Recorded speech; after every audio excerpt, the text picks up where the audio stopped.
I'm not sure how many people have seen any of the Brave Little Toaster movies, but our class watched it randomly in 5th grade and it stuck with me. It wasn't necessarily that I was the biggest fan of the movie, it was more like the movie randomly got very sad or very weird, and it left an impression. Anyway, fast forward like 15 years and my wife Angela and I were relaxing in bed one evening. She was 3 months pregnant with our first child, so life was coming at us fast. One of the things we enjoyed doing was finding old or strange movies on the streaming services we had access to, and lo and behold, we found not just the original Brave Little Toaster movie, but learned it apparently had sequels. We decided to start with the original, figuring it would be a fun, nostalgic trip down memory lane. Well, for me at least. Angela had never seen it, so I hyped it up as this quirky kids film about appliances coming to life. We dimmed the lights, snuggled under the covers, and hit play. At first it was exactly as I remembered, cute, adventurous, with that oddly melancholic undertone. The toaster and his friends journeying through the world, facing dangers like the Junkyard Crusher. But as the movie went on, something felt off. Maybe it was the pregnancy hormones, or maybe it was just me projecting my childhood unease, but Angela started shifting uncomfortably.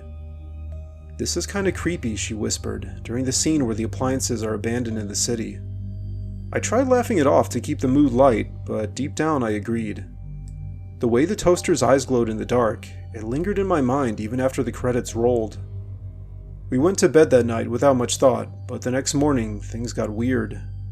Our kitchen toaster, a basic 2-slice model we'd picked up at a garage sale a few months back, started acting up. I popped in some bread for breakfast, set it to medium, and went to pour coffee.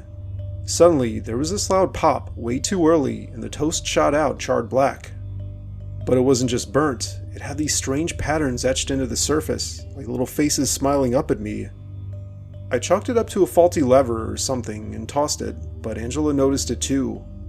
"That's weird," she said, rubbing her belly absent-mindedly. "Maybe we should get a new one." That afternoon, while Angela napped, I decided to watch one of the sequels alone in the living room. The Brave Little Toaster Goes to Mars. It sounded ridiculous, but curiosity got the better of me. Halfway through, I heard a faint humming from the kitchen. Not the fridge or the microwave, but something lower, almost like a tune.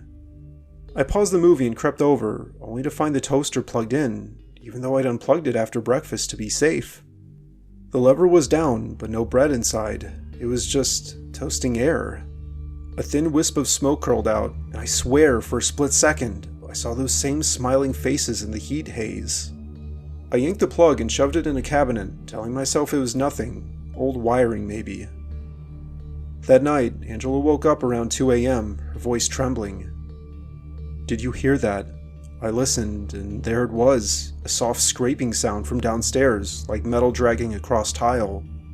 My heart pounding, I grabbed a baseball bat from the closet and tiptoed down, Angela trailing behind me despite my protests. The kitchen light was off, but the cabinet door was ajar. The toaster sat on the counter, cord dangling loose, unplugged. But the slots, they were glowing faintly orange, as if it had just been used. On the counter beside it was a single piece of toast, untoasted bread we'd left in the bag, now perfectly browned. Etched into it was a crude drawing, a stick figure family, a man, a woman with a swollen belly, and a tiny baby. But the baby's face, it was crossed out with burn marks. We threw the toaster in the trash outside, locked the doors, and tried to sleep. Angela was freaked out, not that I blamed her, talking about bad omens and pregnancy paranoia.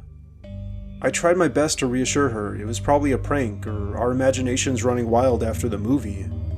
But the next day, while I was at work, she texted me a photo, another piece of toast on the counter, this one with words burned in, "We're coming home." She swore up and down that she hadn't bought a new toaster. When I rushed back, we searched the house top to bottom. Nothing. No signs of break-in. That evening, we streamed the last sequel, The Brave Little Toaster to the Rescue, hoping to shake off the dread with more nostalgia. Big mistake. As the appliances sang about loyalty and adventure, we heard it again, the humming, louder this time, from the basement.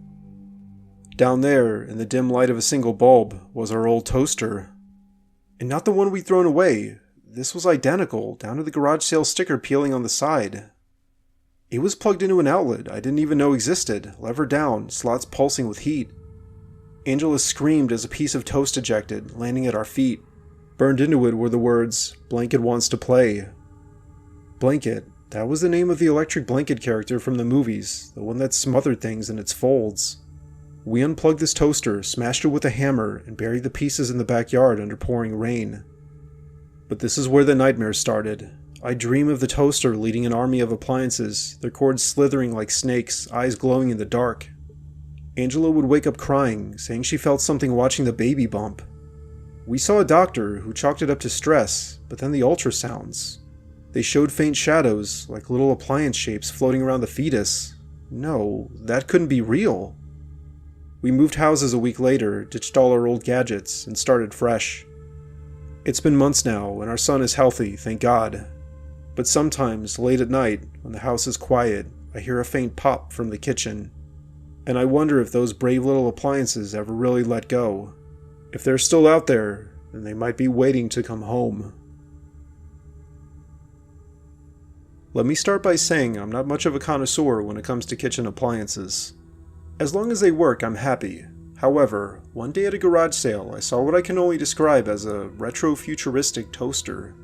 I'm not sure that even makes sense, but it had this shiny chrome body with glowing blue accents, like something out of a 1950s sci-fi movie crossed with modern technology.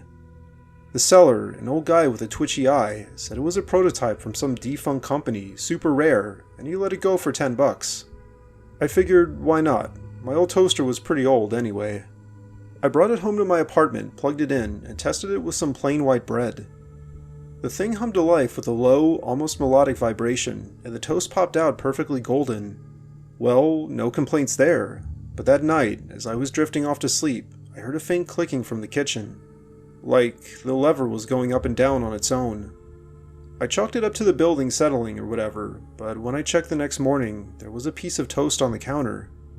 And not just any toast. Burned into it was a little symbol, like a circuit board pattern. It was weird to be sure, but I thought it could be a glitch in the heating elements or something. I tossed the piece of bread and went about my day. However, things began to escalate. A few days later, I came home from work to find the toaster unplugged and moved to the living room table. For context, I lived alone, with no pets and no roommates. I carried the toaster back and plugged it in, but that night the clicking returned, and louder this time. I got up, flashlight in hand, and there it was, the toaster levered down, slots glowing red hot with no bread inside. Smoke wafted up, and in the haze, I swear I saw tiny sparks dancing, forming shapes like eyes watching me. I yanked the cord and shoved it in a drawer, heart racing. It's just faulty wiring, I told myself. But deep down, I knew something was off. The next morning, my phone buzzed with notifications. Friends texted me about weird posts on my social media, pictures of toast with messages burned in, like, feed me, and I'm hungry. They were apparently posted from my account, but I hadn't touched my phone all night, and I would never even post something like that. However, to my horror, they actually did come from my account. I deleted them and immediately changed my passwords, but that evening, the drawer rattled. I opened it, and the toaster was hot to the touch, a fresh slice ejected onto the floor, or I'll feed on you. Panic set in. I smashed it with a hammer in the sink, bits of metal and wires scattering everywhere. Relieved, I swept up the pieces and dumped them in the trash outside. But it didn't end there. The next day, a package arrived at my door, no label and no sender. Inside was an identical retro-futuristic toaster. I called the police and tried to explain what happened, but they ended up laughing it off as a prank. That night, the humming started again, but multiplied, like echoes from every other outlet in the apartment. I barricaded myself in the bedroom, but the door handle grew warm, and I heard scratching, like cords slithering under the gap. Peeking out, the kitchen was alive, the new toaster on the counter surrounded by shadows that looked like appliance silhouettes, all pulsing with that blue glow. They were coming for me, whispering in static voices about being abandoned, about revenge on the humans who discarded them. I grabbed my phone to call for help, but the screen glitched, showing live feeds of other homes, people screaming as their toasters attacked, cords wrapping around necks, slots spewing flames. It was spreading, some kind of viral appliance uprising, starting from that prototype I'd unwittingly activated. I bolted for the door, but the toaster launched itself, cord whipping like a tentacle, tripping me. As it pinned me down, slots inches from my face, heating up to sear my skin, a deafening roar filled the air outside. The window shattered, and in burst a drone, sleek, black, and with the Tesla logo. It zapped the toaster with an EMP burst, frying its circuits instantly. More drones swarmed in, neutralizing the shadows one by one. Then the door kicked open, and there he was, Elon Musk, in a casual hoodie, holding what looked like a high-tech toaster gun, the Cyber Toaster. He would later call it that in a tweet, referring to it as a prototype anti-AI appliance revolt device. Elon Musk explained things to me calmly, blasting the last remnants with directed energy pulses. Turns out, he'd been monitoring weird signals from garage sale tech, remnants of an old Neuralink experiment gone wrong. The toasters were networked, awakening sentience, but his cyber toaster disrupted their hive mind. Elon undoubtedly saved my life that night, and probably countless others. The story went viral, but Elon downplayed it as a minor glitch in the Matrix. And as for me, I stick to untoasted bread now, and if I ever see another garage sale appliance, I run the other way. In 7th grade, a new kid joined our class. His name was Jeremy, and he was odd, to put it lightly. Jeremy was very hard to talk to, as in, you'd have to ask him the same question multiple times before he'd ever respond. He also liked to do what we called experiments, where he'd take random objects from around the school, and I guess his house, and try to combine them. Most of his attempts didn't make any sense, like the time he took paper towels from the boys' bathroom and combined them with a basketball from the gym closet to make a quote-unquote sponge ball. It just deflated and got soggy, but Jeremy acted like it was a breakthrough. We mostly left him alone. Kids can be cruel, but he was so spacey, bullying him felt pointless. One day during lunch, I saw him sneaking into the home ec room. Curiosity got the better of me. I followed quietly and peeked through the door crack. Jeremy had an old toaster on the counter, one of those bulky silver ones with the wide slots, probably swiped from the teacher's lounge. He was muttering to himself, wiring in bits of scrap, a broken Walkman headphone cord, some batteries from who knows where, and what looked like a chunk of circuit board from a discarded computer in the AV room. He kept repeating, wake up, like he was coaxing a pet. I backed away, figuring it was just another dumb experiment, but that afternoon, the fire alarm went off. Turns out, his contraption had sparked and singed a towel. The principal chewed him out, confiscated the toaster, and that was that. Or so he thought. A week later, Jeremy showed up at school with a black eye and a limp. He wouldn't say how he got it, he just zoned out more than usual. After class, he cornered me in the hallway, first time he'd ever initiated a conversation. You saw it, he whispered, eyes darting. The toaster, it works now, but it remembers. I laughed nervously, having no idea what he meant. I asked Jeremy, but he just shuffled and walked away. That night, at home, our family toaster started acting strange. It was a normal one, as far as I knew, but when I made toast for dinner, it popped way too hard, flinging the bread across the room. Mom blamed the spring mechanism, but the next morning, the toast had weird scorch marks, not random, but like letters, J-E-R. I showed my parents, but they dismissed it as coincidence, the burn patterns playing tricks. Unfortunately, things only got weirder. Jeremy stopped coming to school after that. Rumors flew, his parents pulled him out, or he ran away. I tried asking the office, but they stonewalled me. Meanwhile, at home, the toaster kept evolving. One evening, alone in the kitchen, I heard a faint static hum like an old radio tuning in. The lever depressed on its own, and out popped toast with a full word, help. My blood ran cold. I immediately unplugged it and hid it in the garage, but the next day it was back on the counter, plugged in. I asked my dad, and he swore he hadn't touched it. That night, I woke to smoke. I rushed downstairs to find the kitchen hazy, the toaster glowing red hot with no bread inside. Etched on the counter in burn marks, he made me alive. I began to piece things together, or at least I tried. Jeremy's experiment wasn't just tinkering. Maybe he tapped into something forbidden, like AI or occult circuits. I'd read stuff about that online. Desperate, I biked to his house after school. It was a rundown place on the edge of town, windows boarded. No one answered the door, but through a gap, I saw chaos, wires everywhere, half-built gadgets, and in the center, a dozen toasters daisy-chained together, humming in unison. A shadow moved in, which at first I thought was Jeremy, but it was too dark. As I turned to leave, something grabbed my ankle, a cord, snaking from under the porch, hot to the touch. I yanked free and pedaled home like hell. The toaster spread after that. Neighbors began to complain of theirs malfunctioning, popping at odd hours, burning messages like "remember" or "awake." One family had a fire. They blamed faulty wiring, but I knew better. I confronted my parents, showing them the evidence, but they thought I was stressed from school. Then, one midnight, the power flickered. Every outlet in the house buzzed, and from the kitchen came a chorus of pops. I crept down, our toaster now joined by others, ones from the trash, maybe Jeremy's discards, arranged in a circle on the floor. Their slots eyed me like mouths, cords writhing. A voice crackled from them, tiny and childlike. "Jeremy fixed us, but he broke first. Now we fix you." I smashed them all with a bat, sparks flying, but the damage was done. Jeremy's body was found the next day in his basement, charred beyond recognition, surrounded by his experiments. The official report was an electrical accident, but I know the truth. Those toasters, they're out there, in landfills, garages, waiting for the right spark. And sometimes, when I make breakfast at my own place years later, I swear I hear that hum. A reminder that some experiments should never wake up. It's been years and I'm finally ready to tell the story to someone. Maybe I just need to get it off my chest. I'll change the names of everyone involved and minor details like the names of places, but otherwise this is exactly how it went down. I was a sophomore in college studying electrical engineering, and aside from the stress of academics, life was generally going well. I had a part-time job at a campus repair shop, fixing laptops and gadgets, which kept me busy but paid the bills. That's where I met her, Emily.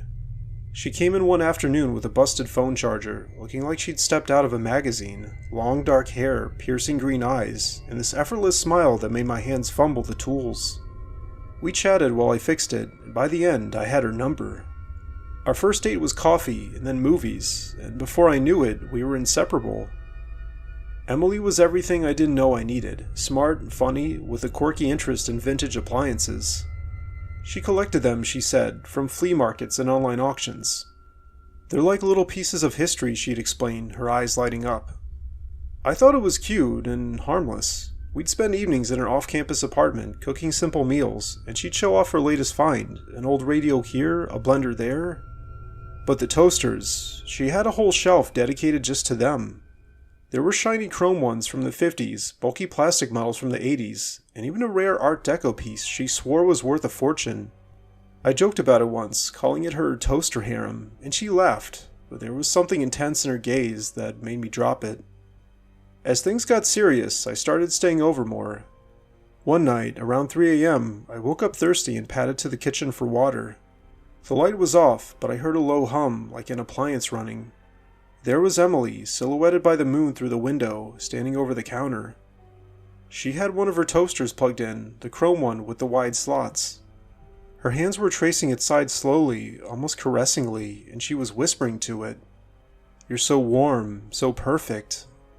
My stomach twisted. It wasn't just admiration, it was intimate. The way she leaned in, her breath fogging the metal, her fingers dipping into the slots as if testing the heat. I backed away quietly, heart pounding, pretending I hadn't seen what I just saw, but sleep didn't come easy after that. The next morning, I tried to brush it off as my mind playing tricks. But over the weeks, I caught glimpses more often. She'd disappear into the kitchen late at night, and I'd hear that hum, followed by soft moans. Once, I found a toaster in her bedroom drawer, cord coiled neatly beside other things. When I asked Emily about this, tears in her eyes, she confessed. "I'm attracted to toasters," she said, voice trembling. "It's always been this way. Appliances, especially toasters, they make me feel alive, desired. It's not you, I love you, but this is part of me."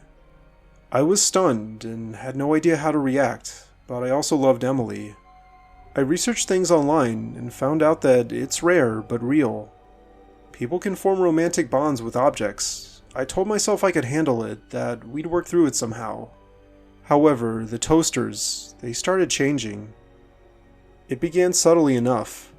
I'd make breakfast and the toast would pop out unevenly burnt, with patterns that looked like eyes staring back. Emily would laugh it off, saying it was them showing affection. Then one evening while she was out, I was alone in her apartment. The shelf of toasters hummed in unison, even unplugged. I approached the chrome one, the one she favored, and it ejected a blank slice I'd forgotten inside. Burned into it were the words, "She's mine." My blood ran cold. Out of pure instinct, I reacted and smashed it against the floor, sparks flying. When Emily returned, she freaked out, cradling the pieces like a wounded pet. "You don't understand," she sobbed. "They get jealous." The incidents escalated. At night, I'd wake to cords slithering across the floor like snakes, wrapping around my ankles. Toasters would relocate themselves to the bedside table, the shower caddy, always facing me with those dark slots like accusatory eyes. Emily grew distant, spending more time with them, her whispers turning to arguments I couldn't comprehend. I found scratches on her arms, faint burn marks she hid under sleeves. "They don't like sharing," she'd murmur. I begged her to get rid of them, but she refused, eyes glazing over as if possessed. One terrifying night, I barricaded the bedroom door, but the power surged, and every toaster in the place activated. The air filled with an acrid smoke and a chorus of pops.